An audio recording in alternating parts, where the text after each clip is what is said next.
श्रीमद्रामायणे वाल्मीकीये आदिकाव्ये अरण्यकाण्डे अष्टषष्टितमः सर्गः। रामः प्रेक्ष्यतु तं गृध्रं भुवि रौद्रेण पातितं सौमित्रिं मित्रसम्पन्नम् इदं वचनमब्रवीत्। ममायं नूनमर्थेषु यतमानो विहङ्गमः राक्षसेन हतः संख्ये प्राणांस्त्यक्ष्यति दुस्त्यजान्। अतिखिन्नः शरीरेऽस्मिन् प्राणो लक्ष्मण विद्यते तथा हि स्वरहीनोऽयं विक्लबः समुदीक्ष्यते। जटायो यदि शक्नोषि वाक्यं व्याहरितुं पुनः सीतामाख्याहि भद्रन्ते वधमाख्याहि चात्मनः।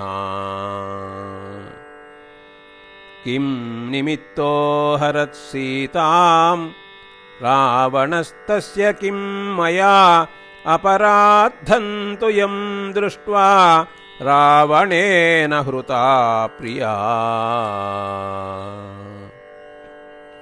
कथं तच्चन्द्रसङ्काशं मुखमासीन्मनोहरम् सीतया कानि चोक्तानि तस्मिन् काले द्विजोत्तमा। कथं वीर्यः कथं रूपः किं कर्मा स च राक्षसः क्व चास्य भवनं तात ब्रूहि मे परिपृच्छतः। तमुद्वीक्ष्याथ दीनात्मा विलपन्तमनन्तरं वाचातिसन्नया रामं जटायुरिदमब्रवीत्। हृता सा राक्षसेन्द्रेण रावणेन विहाय सा मायामास्थाय विपुलां वातदुर्दिनसङ्कुलाम्। परिश्रान्तस्य मे तात पक्षौ छित्त्वा स राक्षसः सीतामादाय वैदेहीं प्रयातो दक्षिणां दिशम्। उपरुध्यन्ति मे प्राणाः दृष्टिः भ्रमति राघव पश्यामि वृक्षान् सौवर्णान् उसीरकृतमूर्धजान्। येन याति मुहूर्तेन सीतामादाय रावणः विप्रणष्टं धनं क्षिप्रं तत्स्वामी प्रतिपद्यते। विन्दो नाम मुहूर्तोऽयं स च काकुत्स्थ नाबुधत्। त्वत्प्रियां जानकीं हृत्वा रावणो राक्षसेश्वरः झषवद्बडिशं गृह्य क्षिप्रमेव विनश्यति। न च त्वया व्यथा कार्या जनकस्य सुतां प्रति वैदेह्या रंस्यसे क्षिप्रं हत्वा तं राक्षसं रणे। असम्मूढस्य गृध्रस्य रामं प्रत्यनुभाषतः आस्यात् शुश्रावरुधिरं म्रियमाणस्य सामिषम्। पुत्रो विश्रवसः साक्षात् भ्राता वैश्रवणस्य च इत्युक्त्वा दुर्लभान् प्राणान् मुमोच पतगेश्वरः। ब्रूहि ब्रूहीति रामस्य ब्रुवाणस्य कृताञ्जलेः त्यक्त्वा शरीरं गृध्रस्य जग्मुः प्राणा विहायसम्। स निक्षिप्य शिरो भूमौ प्रसाद्य चरणौ तदा विक्षिप्य च शरीरं स्वं पपात धरणीतले।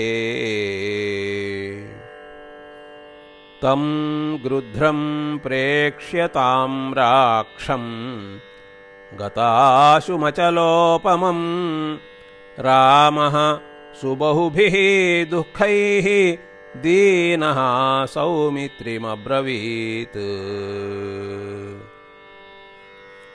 बहूनि रक्षसां वासे वर्षाणि वसता सुखम् अनेन दण्डकारण्ये विशीर्णमिह पक्षिणा। अनेकवार्षिको यस्तु चिरकालसमुत्थितः सोऽयमद्य हतः सेते कालो हि दुरतिक्रमः।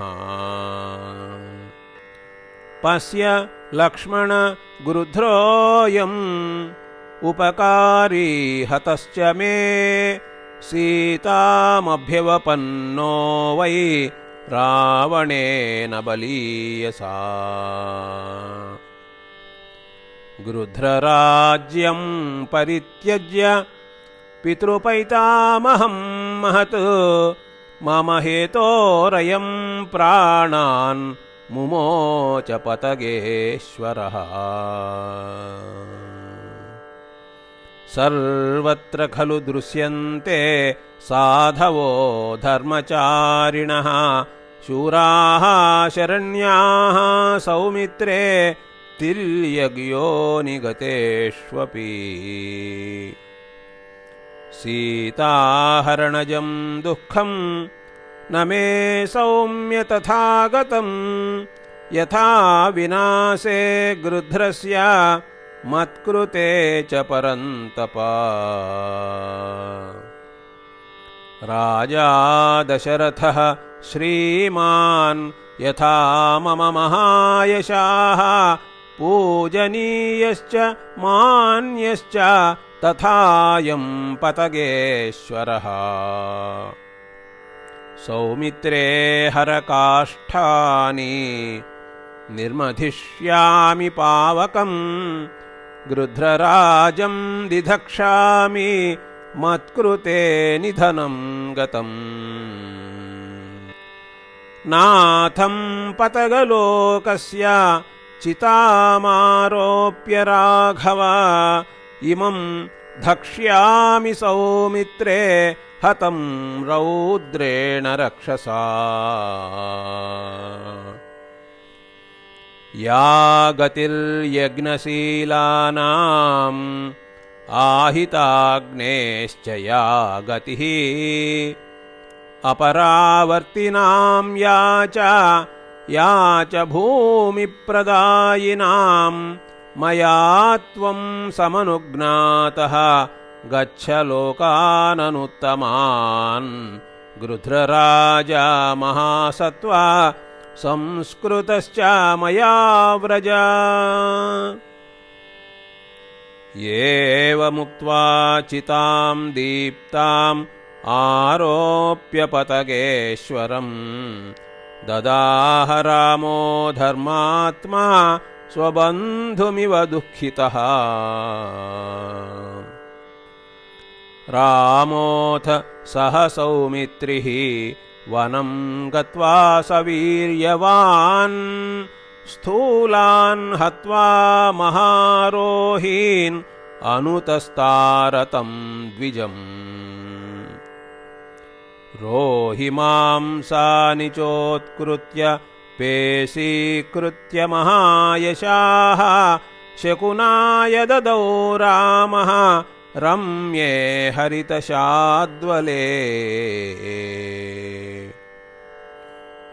यत्तत्प्रेतस्य मर्त्यस्य कथयन्ति द्विजातयः तत्स्वर्गगमनं तस्य पित्र्यं रामो जजापः। ततो गोदावरीं गत्वा नदीं नरवरात्मजौ उदकं चक्रतुस्तस्मै गृध्रराजाय तावुभौ।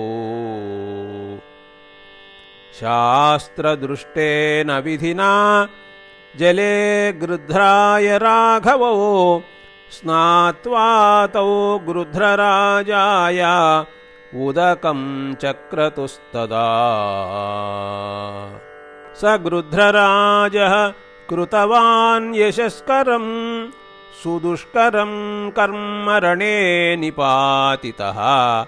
महर्षिकल्पेन च संस्कृतस्तदा जगाम पुण्यां गतिमात्मनः शुभाम्। कृतोदकौ तावपि पक्षिसत्तमे स्थिराञ्च बुद्धिं प्रणिधाय जग्मतुः। प्रवेश्य सीताधिगमे ततो मनः वनं सुरेन्द्राविव विष्णुवासवौ। इति आर्षे श्रीमद्रामायणे वाल्मीकीये आदिकाव्ये अरण्यकाण्डे 68तमः सर्गः।